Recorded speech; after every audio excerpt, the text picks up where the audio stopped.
Welcome back friends. ఇవాల్టి recipe sambar పొడి అండి. మనం రెగ్యులర్గా యూజ్ చేసుకునే సరుకులతోటే మన ఇంట్లోనే చాలా ఈజీగా ప్రిపేర్ చేసుకోవచ్చు. అలాగే దీన్ని ఏదైనా ఎయిర్ టైట్ కంటైనర్లో స్టోర్ చేసి పెట్టుకుంటే ఎన్ని రోజులైనా పాడవకుండా ఉంటుంది. మరి లేట్ చేయకుండా ప్రొసీజర్ చూద్దాము.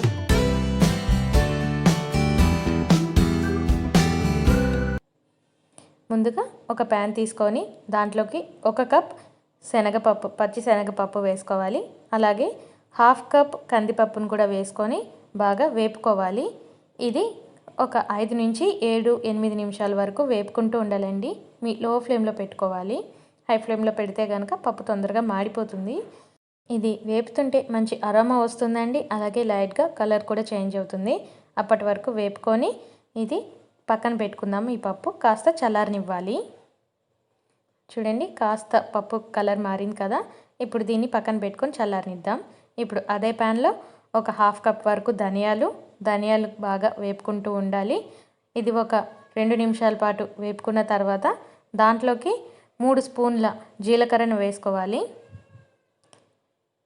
జీలకర్ర కూడా కాస్త బాగా వేగిన తర్వాత 1 స్పూన్ ఆవాలు ఎక్కువ వేసుకోకూడదండి. ఎక్కువ వేస్తే కనుక అది కాస్త చేదు వచ్చేస్తుంది. కాబట్టి ఈ ఆవాలు కూడా జీలకర్ర ధనియాలు బాగా వేగేంత వరకు వేపుకుంటూ ఉండాలి.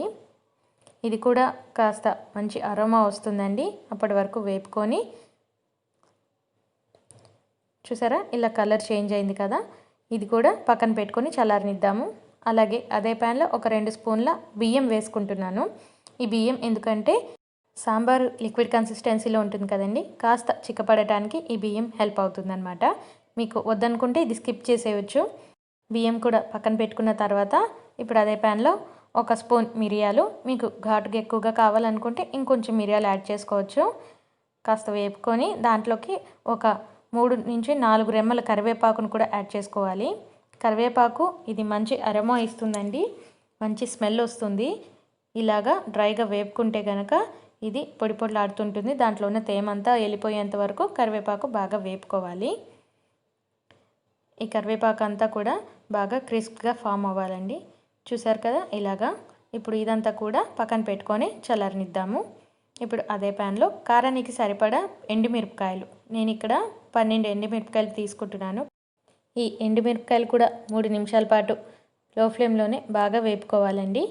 ఇలా బాగా వేగిన తర్వాత దీన్ని కూడా తీసి పక్కన పెట్టుకుందాము. చూసారు కదా, మనం అంతా వేపుకొని రెడీగా పెట్టుకున్న ఐటమ్స్ ఇవన్నీ కాస్త చల్లారిన తర్వాత ఒక మిక్సర్ జార్ తీసుకొని దాంట్లోకి వేసుకోవాలి. ఇలా నెమ్మదిగా మొత్తం అంతా మిక్సీ జార్లోకి ఒకేసారి వేసేసుకోవచ్చు. ఇలా అంతా మిక్సీ జార్లోకి వేసుకున్న తర్వాత కోర్స్గా గ్రైండ్ చేసుకోవాలి. అయితే నేను ఇందులో పసుపు అండ్ ఇంగువ వేయాలండి. నేను ఫస్ట్ టైం గ్రైండ్ చేసినప్పుడు అది చూపించడం మిస్ చేశాను.